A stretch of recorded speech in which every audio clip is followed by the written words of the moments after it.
The views and opinions expressed in this podcast by the host or the guest do not necessarily reflect the views of Paranormal Buzz Radio or its sponsors. Use of any material produced by Paranormal Buzz Radio without express written consent is strictly prohibited. For information on everything Paranormal Buzz Radio has to offer, visit our website, paranormalbuzzradio.com. Like us on Facebook, follow us on Twitter and Instagram.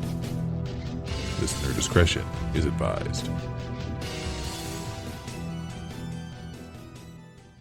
Listen in as your host, Casey Colburn, brings together a perfectly picked panel of guests to discuss hot topics and events within the metaphysical and paranormal field. But don't worry, should the discussions get too heated, our studio's witch will sound her cackle to simmer the cauldron back down. Listen for new episodes of Cauldron Talk with Casey Colburn every Wednesday night at 6 p.m. only on Paranormal Buzz Radio.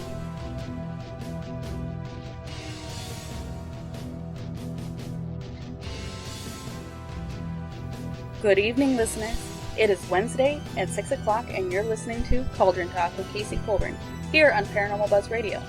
This is Season 1, Episode 1. Today we are discussing the roles of women in the metaphysical and paranormal world. I'm your host, Casey Colburn, and today we are welcoming to our circle Alonnie Milligan, Tim Shaw, and Billie Lindemuth. Welcome to my circle. How are we all doing today? Great. Fantastic. Wonderful. Good. I'm glad to hear. Before we jump in, I would like for you to tell us a little bit about yourself. Okay. Hi, I'm Alonnie. Alonnie Phoenix, or Alonnie Phoenix Milligan.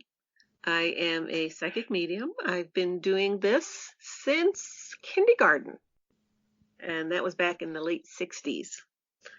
And I became a professional, took it to the next level in 92, where I started doing more work for the community as a whole. I'm a witch priestess and enjoy the education aspect of things.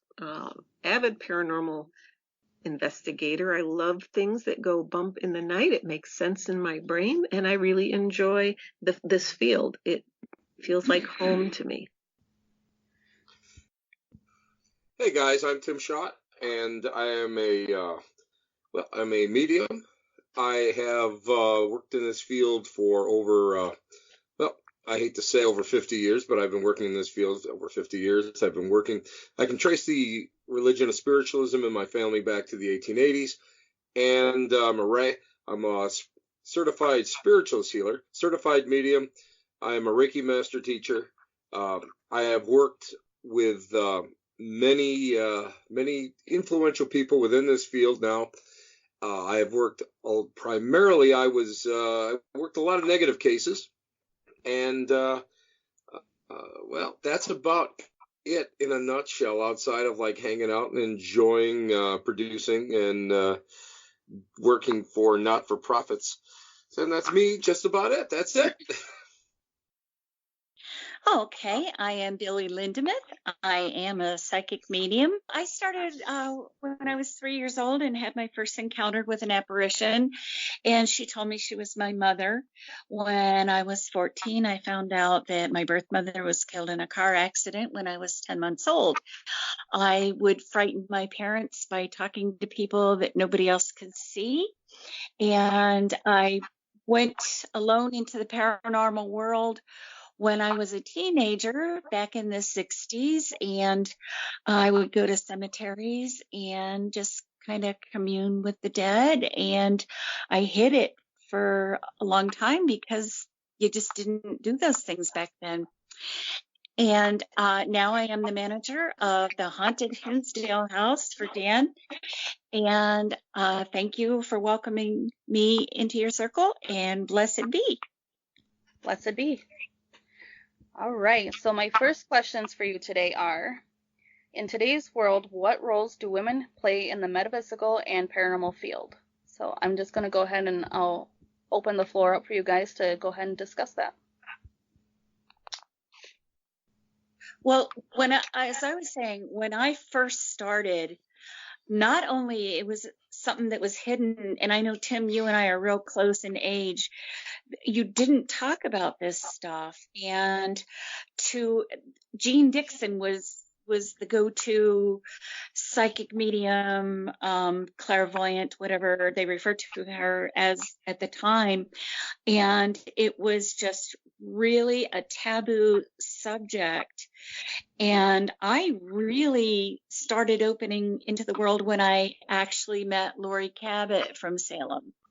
Well, I had a little bit of a different experience because of the fact that I, along with being brought up Roman Catholic and spiritualist, because of the spiritualist connection, there was more women who were involved within the churches, and traditionally women had a stronger role in the spiritualist religions than any other religion out there because of all the shallow-minded manly thing, which was totally wrong, which is why the spiritualist religion was one of the fastest growing religions here in the United States and Europe, and be honest with you, other parts of the world. So I really feel that, I mean, I was exposed to it. Yes, I had to hide it up to a certain point, but I'll be honest with you, I was out there, in 72 and 73, working with Ouija boards and talking ghosts and specters and things that go bump in the night. So I wasn't exposed to anything that was quite as hidden as probably, the rest of the mainstream people out there. Because to be honest with you, I was never mainstream. I was a product of a spiritualist father and a non-practicing Catholic mother who went to a parochial school. So, and I had some problems with nuns and priests and all that growing up. So, I mean, to me, it was always a natural thing. I always followed different aspects of anything that I wanted to. I never had any kind of shackles put on me, so I didn't really have, I didn't have to hide it. So I guess I was lucky in so many different ways. For me, it's been a lifelong path. I remember talking to the dead folks when I was just a wee one, and the babysitter when I was in kindergarten would trot me out to see Reverend May York, who was big in the spiritualist community back in the 60s, so I could tell the people about their dead folks. And it just seemed natural to me. I thought everybody could do this. And it was surprising when other kids couldn't. So my experiences have been with strong women in that area who have mentored me from a very, very early age to open up and be receptive and allow myself to work with those energies. And I think for me, having that guidance and that kind of support as a real young person through, into adulthood was pretty pivotal into seeing that this place for women in this area is not only needed, it's vital. And I agree with Tim. This is an area where men and women who can carry this need to carry it. I've actually read that Western New York was a huge place for spiritualism. And I mean, that makes sense with places like Lilydale that are right here in my backyard. So the Fox sisters. Yeah. Well, yeah, well, you got to remember one thing. During the 1800s, the early 1800s, you had something that's called the Burned Over District, which was a religious and political area that came from, started in Albany, New York, and ran along the Erie Canal east to Buffalo. And that area brought forth all sorts of zealots and you had preachers and you had barn services, and they had a movement called Chautauquas back then, which the Chautauqua Institute is basically based on, where people would come in and you would have people talking in taverns and tents, anywhere that you could find a place for these people to talk, because there was a great need for communication and education. And along that, after March 31st of 1849, of course, when the Fox sisters first received the raps and began the first two-way communication here in the United States, because people don't realize that it was, in other places we had two-way communication, and the spiritualists always told me it was, always in the United States, modern spiritualism, which is not quite true. No. But The it roots was are when deep. it really, exactly, but it was where it first became commercialized. And we all know that the first demonstration was held in Rochester, New York at Corinthian Hall. And after that, I mean, it just spread. It spread along the railroads. It spread along the express lines, and it just spread eastward. And from there, it went, almost, nationwide and worldwide. So the Burned Over District here historically also had a lot of the free thinker movements. You had the free love movements at the Oneida. They made the Oneida silverware now. That's a derivative of that community. You had the Millerites, which now are the Seventh-day Adventists. You have in Hydesville itself, you're a stone throws away from Palmyra, which was the birthplace of the Church of the Latter-day Saints. So there was a lot of movement here, a lot of free thinking, and Buffalo was instrumental in that as the terminus of the Erie Canal, as the terminus of a lot of rail lines. And from there, it just spread, and and so many. And I've read a lot of books from other religions, and they talk about spiritualism and a quote unquote infecting the thought processes of all these people out there and bringing demons and devils to them, whereas they brought different ways of thinking and different philosophies, but along with it, they brought with it a platform for women to be able to go and express themselves, because up until this time it was illegal for women to go, they didn't have the vote, and it was illegal for women to go and talk in public places. Yet spiritualists welcomed women to get up there and do inspired speaking and to talk and to teach, which was so important at that time. I mean, this is, you go to Lilydale now, and there are a couple places where some very important suffragettes stayed, and they visited, and they went and they took part in, some of the services. So, we have to always understand that those of us who are really pushing for women to be a greater part of what we do here, not just sitting down and doing the psychic readings, not just teaching and all that, but to get out there and really share what's going on out there, to really get out there and touch the masses. We owe all those roots back to the early spiritualists. And I think that having that opportunity today is so important too, because we can, the people that fought really hard to get us here, we owe it to them, and we owe it to us to keep it going. And those traditions are oral too, and so being able to carry those forward is a pleasure and a curse all at the same time. Exactly. Now, I mean, I've known a lot of different, some heavyweights out there, and a lot of women who really were influential in who we are and what we do, and actually letting it become more accepted along the mainstream media. And I have to tell you that this is something that is so important that people don't get. I mean, we're not ghost hunters and all that. We're not thrill rides. We are not thrill rides. You want to go to a haunted house, now's the time to go. Pay your money and walk through a haunted house and people jump out at you.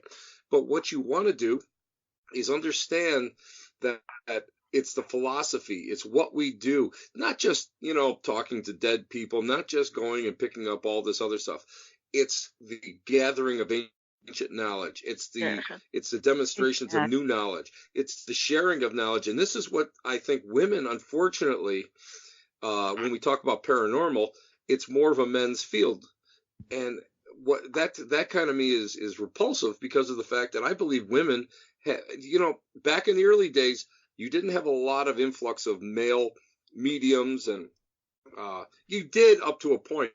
But for the most part, if you start looking in the old newspapers, you see ad after ad after ad for women mediums. Now, Right. why is this? Because people felt that they were very much more in touch with the spirits, could continue or could do contact work a lot easier than men, which now we know is not really the case. But as time went on in the male-dominated society, women started taking that second, that step back. And it wasn't until people like Laurie Cabot and so many of the other women, Priestess Monique from England, and recently who just left us, Rosemary Ellen Guiley. They came out and they put themselves out there, and they were able to go and share the old knowledge, the new knowledge, and bring it. And in the case of Ro, whom I knew really well, bring it out and put it on the platter for the modern society to actually see, and it became acceptable. And these were people that, like in the case of Rosemary, people wouldn't publish her. So guess what she did? She started her own publishing company, and she did it herself. And that's what I want to see more of. I want to see more of that out there. I want to see more women in leadership positions on these teams, not just all women teams, but I mean, just get out there and not just do psychic fairs. I'd love to see women get out there and become really way showers, become out, just get out there and let people, let them be the leaders now. Instead of every time you turn around, you see, some dude on TV, let them get out there, let them jump into the media like you're doing, Casey. You know what I mean? This is what's important. And I got to congratulate you for doing that, because it's a big step. Good for you. Well, thank you. Yeah. So how do we think the roles will change as civilization advances?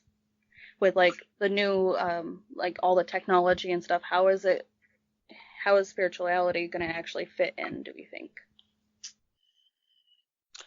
I think it's growing by leaps and bounds, because I think that people are learning more and more about religion versus spirituality, because religion is man-made. And I think that the more we do educate people to the differences, and the more accepting we are of, like practicing Wiccans and whatnot, I think that it is going to be more and more accepted and embraced. So I have to disagree with you here. I got to disagree with you on this one, because in today's political charged climate that is run by right-wing Christians, I believe that we are being stepped on, and if it was up to them, they would reinstate burning witches at the stake. I believe that I believe that we're just letting, or they're just letting us do what we do because we're votes. That's all it is. I mean, we start looking at the gay problems. You start looking at all these other problems that are out there. If it wasn't for the Constitution of the United States that protects our rights as individuals to go and pursue whatever religion we could do, you've got all these people in Washington and all these people in the religious right that would step on us, and they would do it in a heartbeat. Believe me, they would do it in a heartbeat, because I know some of these Pentecostal Christians. I work with some of these Pentecostal Christians, and they do not like us because their minds are full of misinterpretations that they believe are truth. So I really have a problem.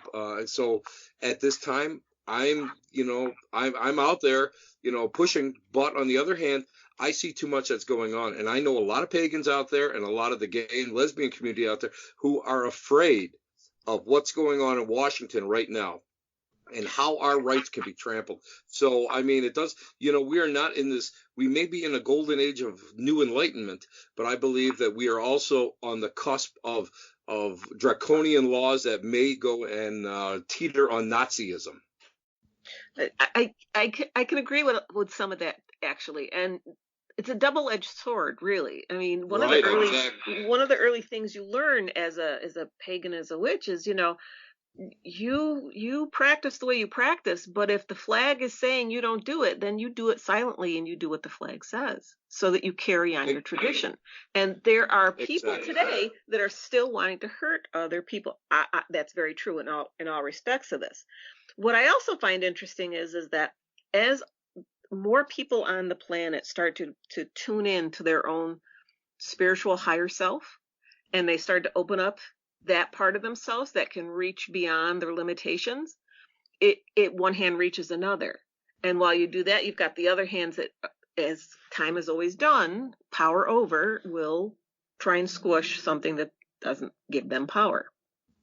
And so if you're a practicing pagan, or if you're any other faith other than the mainstream, you're going to be persecuted, and it's going to be seen as wrong, right? So from the earliest times for me, I had some teachers that were I had a woman that she lived across the street from me, and she was the daughter of a Baptist minister, spinster, her and her sister. They were in their 80s, and she used to take me for walks in these woods, and she would tell me, now I know what you do, and I want you to remember that you can always return to the mother, because she will always help you. And this was a Baptist minister's daughter telling me this. And she was in her 80s and 90s. And it was lovely because she got it. And you don't see a lot of that today. Today, when I do, when I'm invited to a lecture series or to do something, and you have people that have been fed propaganda for so many years that they aren't going to understand anything other than that. So it's by the opening up of the self and more experience that people have. The more experience you're going to have with someone else and say, oh, you are just like me, and your beliefs are just as valid as mine, we're going to get somewhere. But not right now, because there's no money in it, and there's no power to be gained by giving their power away. Does that make sense? And it makes absolute sense. But now you hit something really, really interesting, because of the fact, I've worked with reality TV. I know a lot of people within the reality TV community, and I can tell you one thing: the only reason why ghost hunting and all of this stuff is really more acceptable within the mainstream is because of the fact that it becomes economically viable. Absolutely. And that's the truth. Absolutely. And that's a problem. And for the most of the people out there, and what a shame this is, that people want to be pablum fed. They don't want to think. We live in a society that doesn't want us to think. It wants us. They hire psychologists in order to go and create advertising and TV programs for us to be pablum fed, so we're just entertained. And people are at this point, unfortunately, I see it a lot, the masses. And what's coming out of colleges too, which is scary, they're not thinking. They don't want to question. They want to be automatrons. They just want to follow it. Exactly, the dumbing down of America, and that is a shame. That's the biggest shame right there. And I agree with you on that one, big time. Well, it's one way to keep everybody silent, keep everybody compliant. Of course. And those that don't want to stay, I'm not a real compliant kind of girl myself. I've gotten myself in a whole lot of trouble by speaking this truth, but what am I here to do? I'm supposed to do this. I have a day job to pay my mortgage, but this is what I'm on the planet for. And so my obligation is to bring that forward the best that I can. It's an uphill battle sometimes, but boy, I'm willing to fight it. Well, I think we've all gone through that. I think we've all faced that in one way or another. Absolutely, and yes. What I want to see more of is, again, I want to see more women out there being able to go and lead that charge. Because men, you go to any, I go to a lot of conferences. I speak at a lot of conferences, and it's funny that 90% of the people there that are speaking are men. And I think that's a shame, because women have so much more and so much to say, and should be out there and working and being in the Chian sense, an uberman, uberwoman, to get out there and learn and to share the knowledge. When I knew Raymond Buckland pretty well, the late Raymond Buckland, and Ray, Ray, wasn't he? Yeah, Ray was I loved him. He was a hoot, and but I remember, what he had to go through when he first got outed, and when he was in New Jersey, and they burned his car, and all sorts of stuff. But Ray always alluded to the goddess mothers, the priest, the priestess, the power of the priestess. I thought that was fantastic. It's the same thing when you start looking in Native American circles. A lot of times, it's when we historically start looking at the way, especially the Iroquois Confederacy, how women had such an influential role. Men were war chiefs. They were chiefs, but the women were the ones that allowed them to go out and declare war. That allowed them to do this. They were the sages. They were the ones who were really the ruling class. And again, I can't say enough about it. Every conference I go to, I stand up on my soapbox and say, I need women. Come on, let's wake up. It's time to get out there. Alonnie, I know you're out there and you're shaking the world up there, but the idea is people as a whole, I don't know what it is. I think it's sort of like they're almost like so many women. Do you guys think that women are like hidden, or they're afraid to be, to take on these roles? I think there's a lot of reasons. One, they're seen as that invisible population, sure, absolutely, Right. and not validated, and a threat. And if there's a threat, forget it. Now, I think this is an American problem. I see a lot of other countries who are a lot more open-minded as far as women and men being equal in this field and being able to speak and carry forth. This is a kind of an issue that we have overall in our country towards women, period. And so I'm not surprised that this area there's a lot of hush hush or be quiet, sit in the corner, here, take the notes, go do the research. But please don't talk, I'll talk, because I'm the guy and I'll do the talking. And we lose because there's talent and there's voice on both sides of the aisle to say, here's what I have to offer and here's what you have to offer, and together we make sense. Exactly. I agree with you 100%. How do you guys feel about the new age of the feminine? What does that mean? How is that different from how things were?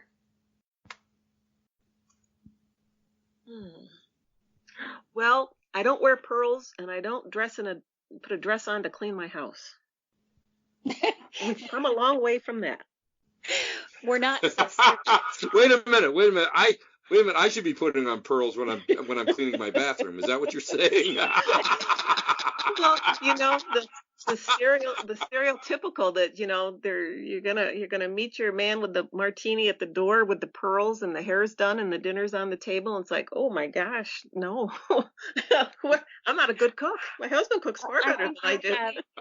Evolved since those days.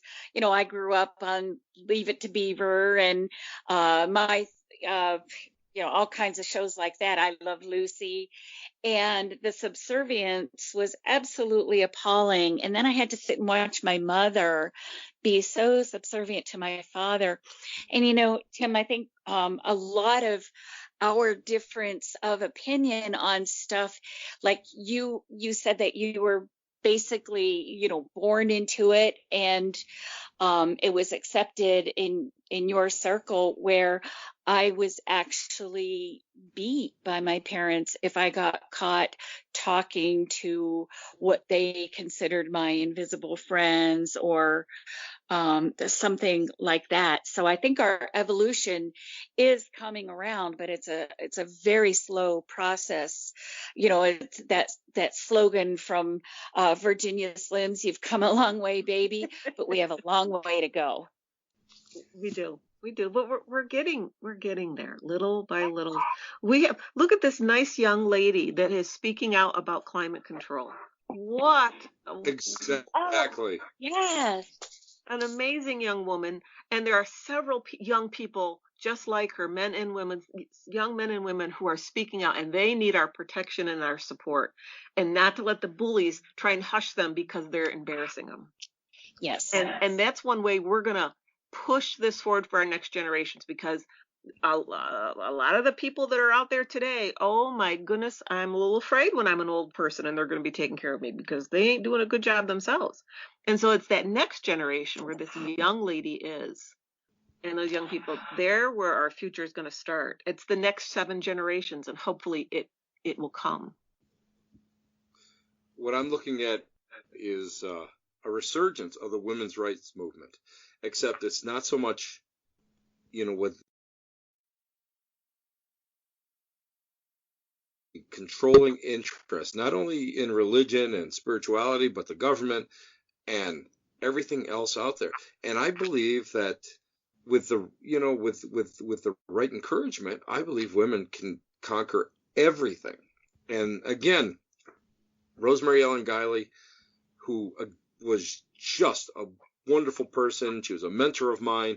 And I just love seeing her whenever, most of the time we saw each other either in passing at the airport or at events. She did everything she could. I mean, she was an adventurer. She pushed the limits as far as she could possibly push. And to me, we need more people like that. We need more ladies out there doing this. And when it comes to spirituality, I think what happens is there is an interest, but I've seen too many, and I'll just say people in general, who only go so far. They don't find an active curiosity. They lose their curiosity after they get to a certain point. Oh, I'm a spiritualist. I studied X, Y, and Z, did my Morris Pratt, got my certification, and bang, that's it. That's it. Well, wait a minute. What about people? I love it. Really? It's true. You know what It is true. Talking it's about? Absolutely. Absolutely. My God, yeah, I did this. I have friends in the craft, Strega. I love Strega. I went out there and I actively sought out voodoo people and hoodoo people. I have Santeria people. I have actively sought out everything. And you know what? What's so wonderful about it is it just feeds into my own knowledge. It makes me accept that we're all more similar than we are separate. And that was something that I learned from Rosemary Ellen Guiley, because you could see this little English lady or this little New England lady, she'd be very, very elegant and soft spoken and really put on have a great talk. And then you would see her out there with no makeup on. She'd be out in the bush with some Doc Martens, I think she was wearing, and she'd be out looking for Bigfoot. Her interest, her curiosity was insatiable. And that's something I think as a society, it's beaten out of us. I really do, because I look at people that I worked with and they look at me and they say, oh, you retired, but did you really? And I look at them, I'm thinking to myself, well, what do you want me to do? Sit there and do nothing all day long like you? No, you've got this curiosity. And that's what I love that's what I loved about Rosemary. And that's what I would love to see for more women to get out there and just have that overwhelming curiosity about everything that's out there. And I know, honey, you've got that big time. Well, you do too, Billy. You're crazy too. I know. Because there's so many paths. There's so many little pieces to put into your pot to stir, to be who you are. You've dabbling in a little of this and a little that just enriches the soul, as far as I'm concerned. And the more people that can play that way, it's going to be good. Absolutely. Absolutely. The interesting thing about the feminist movement is that it has come a long way. You're absolutely right. It has come a long way. And so now that we have men and women embracing a future that is feminist based and masculine based, is that the right terminology? Understanding on that duality, that you can't have one without the other. Right. And to get there, we oughta, maybe let's do it. Give it a chance and go forward. When I was 11 and I had my appendix out, and it was in the summer, and I was convalescing, and my mother gave me 2 books, and they knew who I was and what I did. And so she gave me a hardcover copy of The Exorcist and The Diary of Sybil Leek. And she said to me, which is truth and which is fiction? And so Sybil Leek was one of my very first people that I followed and read and learned from. And to me, that started me on that path to say, I'm a woman and I do this. And you can too. Because we all have a little something in there. Very cool. Yeah, when I was little, I actually I tried to put together like all the different religions, all the stories that were very similar, and I had quite the notebook going of it, and it was just kind of my quest of like trying to find what felt like home to me, and that's kind of what really got me into all of this. Me too. I was involved in a cult, and I was actually born a Catholic and raised a Baptist, and my parents were very anti-Catholic, and I couldn't figure out why. And I went to a Catholic church, and I loved the ceremonies. I loved the incense. I loved everything, the ornate churches. And I went to a Jewish synagogue, and then I went to a Seventh-day Adventist, and I found that everybody from Taoism to Wiccan to Catholicism, everybody has something to offer. Mm-hmm.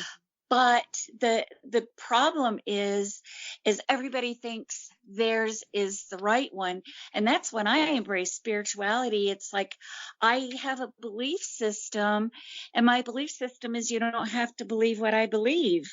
And I think that once I started realizing that I don't need to follow a dogma or rules and regulations of religion, that I found my happiness.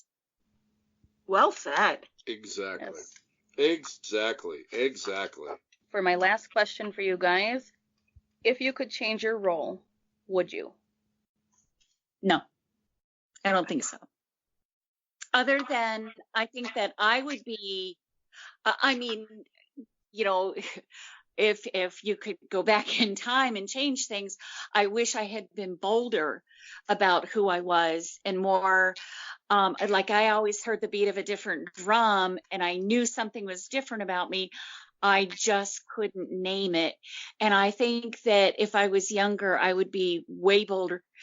Casey, you are so blessed to be learning so young, because you have so many years ahead of you to educate people and experience things like nobody. I think of Bernice Golden and Lori Cabot and some of the oldies in the business, and it's like they had so much to tell and seemingly so little time to do it. And I would love, so I'm going to take Tim's advice and be more out there, be stronger, be more committed to who I am and the education of it. Because if I don't shove it down people's throats, but I notice every time I do a reading, people will say, I love your spirituality. And it's so important to me to not be liked for my ability to give you a good reading, but to make your day just a little bit brighter, give you some information that could give a little peace in your life. And that's my goal, is to continue to do that. I want to be Tim when I grow up. Don't do it. Oh my God, don't do it. Aim higher. No, Aim much higher than that. It's a little too much traveling for me, but it's incredible to reach people. It really is. And it's like, Tim, the first time we met in person, I was like so enamored by you and your, I hate to say it, brilliance. And Alonnie, now I can't wait to meet you. Well, I think we have. You guys are incredible.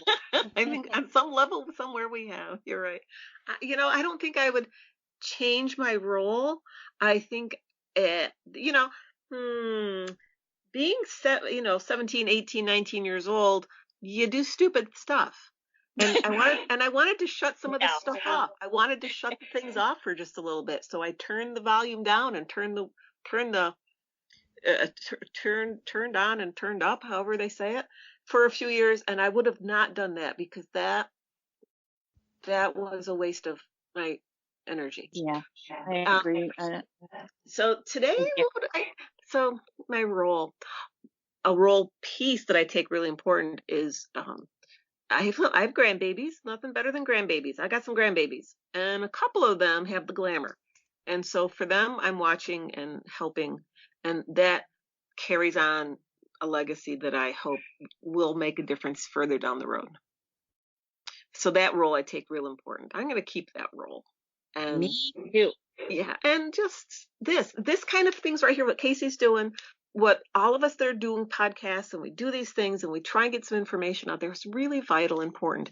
And with Casey being young and learning all these things, I kind of connected her with my one granddaughter, and they're going to meet on Sunday. And having people that you can get together and just continue the process makes my heart sing. Well, you know what? I mean, it's funny when you talk about changing things, and I've been wrestling with the idea of how much further am I going to go? Should I go? I've always felt that, you know, we all have limitations, and when is it that you become nothing more than a caricature of yourself?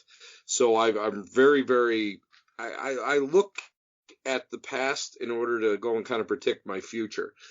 And I asked this question just the other day, you know, what would I change? The only thing I would change is I wouldn't have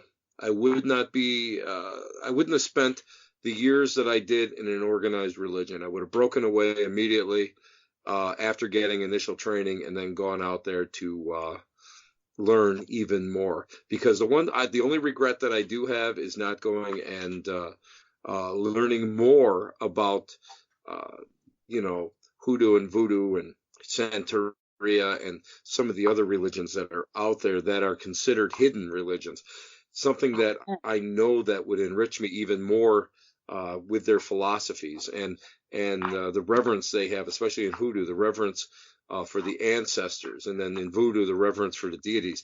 That's what I would want to learn more of. Because, I mean, I'm going to be honest with you, reading and all that, that's all great. Don't get me wrong, because, you know, we're here to be of service for both sides there of the veil. And at the end, you know, after every reading, it's our job to empower that person, no matter what came through. It's our duty to empower them.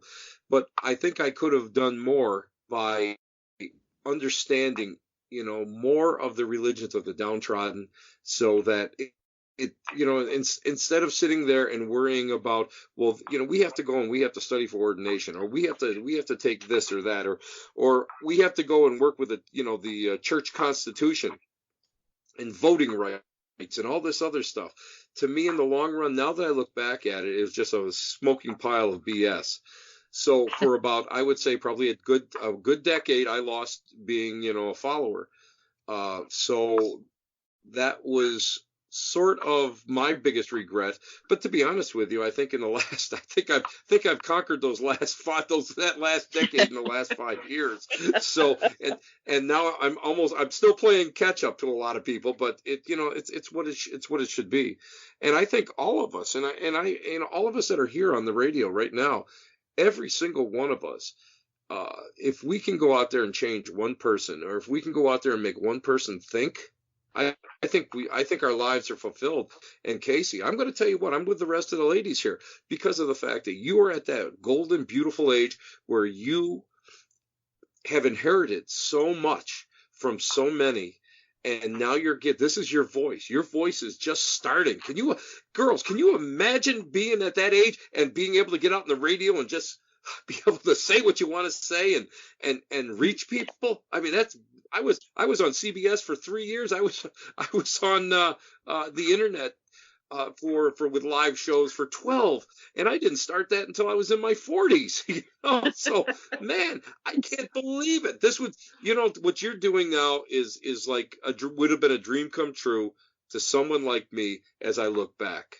So kudos to you. And I'm going to tell you what, if there's one person out of all of us that are going to go and fill up Rosemary Ellen Guiley's shoes, it just might be Casey, because she is just so ambitious, and she's so hungry for knowledge, and she's so giving, and she's loving, and she's out there doing you know what? I love a person that's out there and that walks the walk and do the work like you two ladies do. Casey's one of those people. So good. Yes, kudos to you, Casey. And ladies, you guys rock. I'm just going to tell you right now, both of you rock. You rock tremendously. Well, thank you. That meant a lot to me. It is the power of the feminine. And we have it a little bit here. And Tim, you are a part of the clan. Absolutely. You're just one of the girls, Kim. Well, you know what? It's funny. A lot of people are like,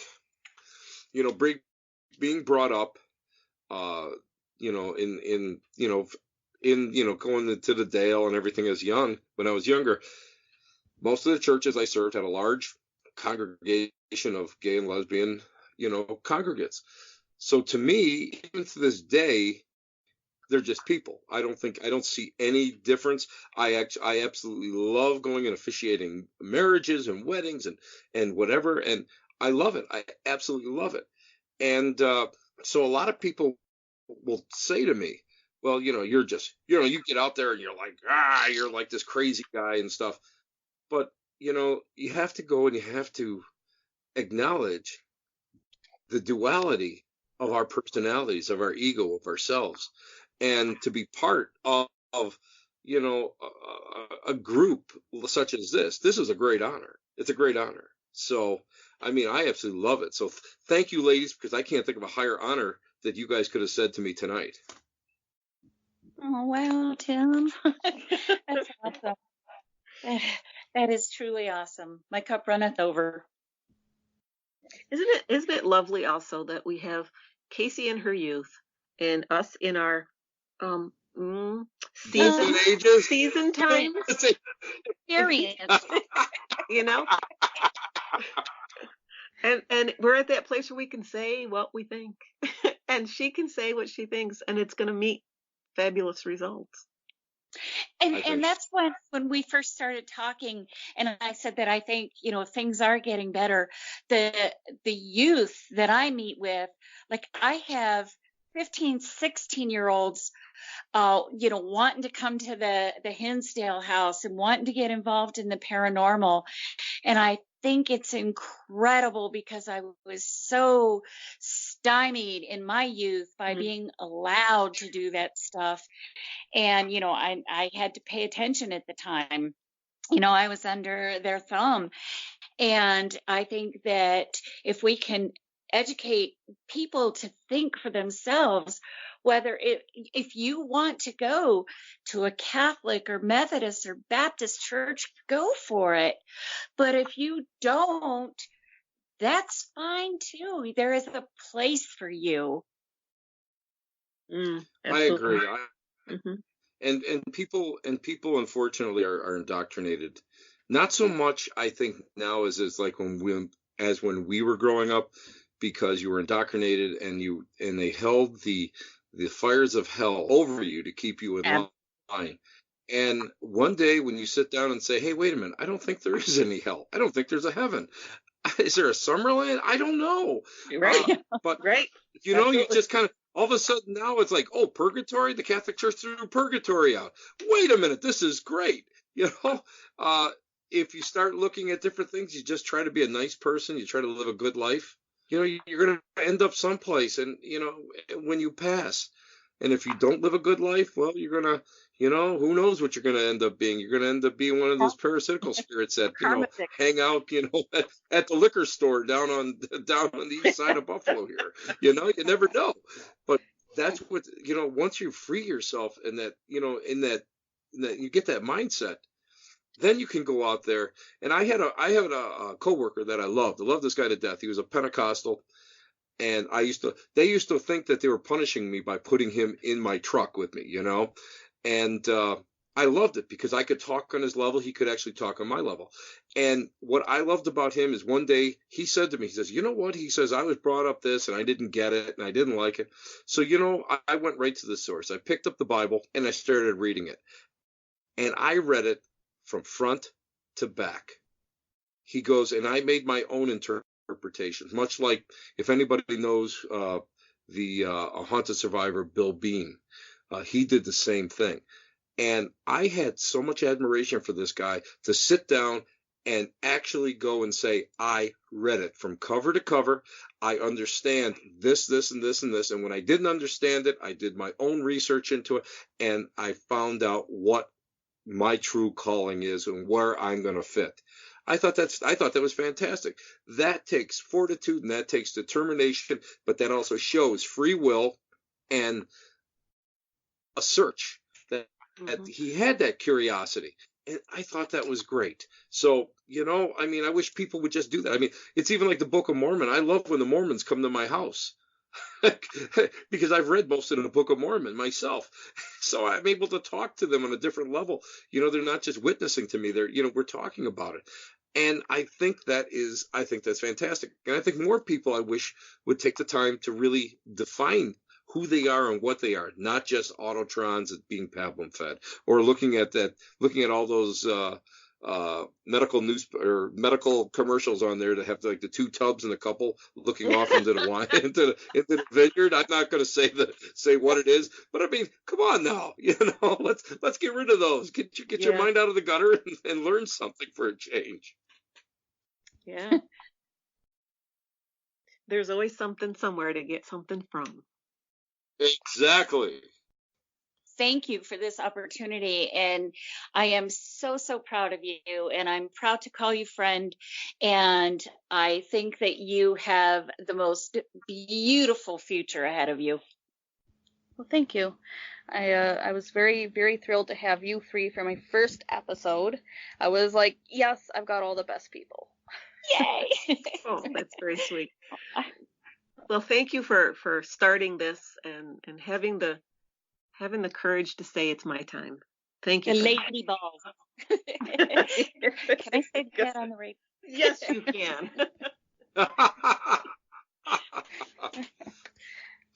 Yeah, I agree.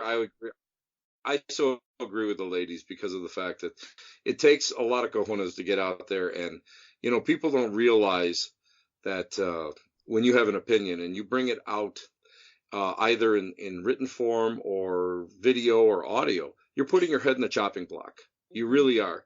And I know that, in some of my books that people have disagreed with, and they just, they'll tear them apart. But, it got something out there. It made people think. And that's what I'm so thrilled about. And Kay, I'm telling you, Kay, you're there, man. You're there. It's so great that you're doing this, and just keep it up. Just keep it up. Absolutely. Well, thank you. That means a lot to me. And with that, I'll conclude this episode.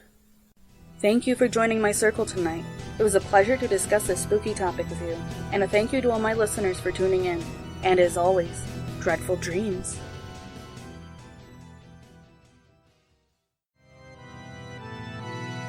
Remember, my darlings, to always be kind to those around you, including our friends with claws, fangs, and fur.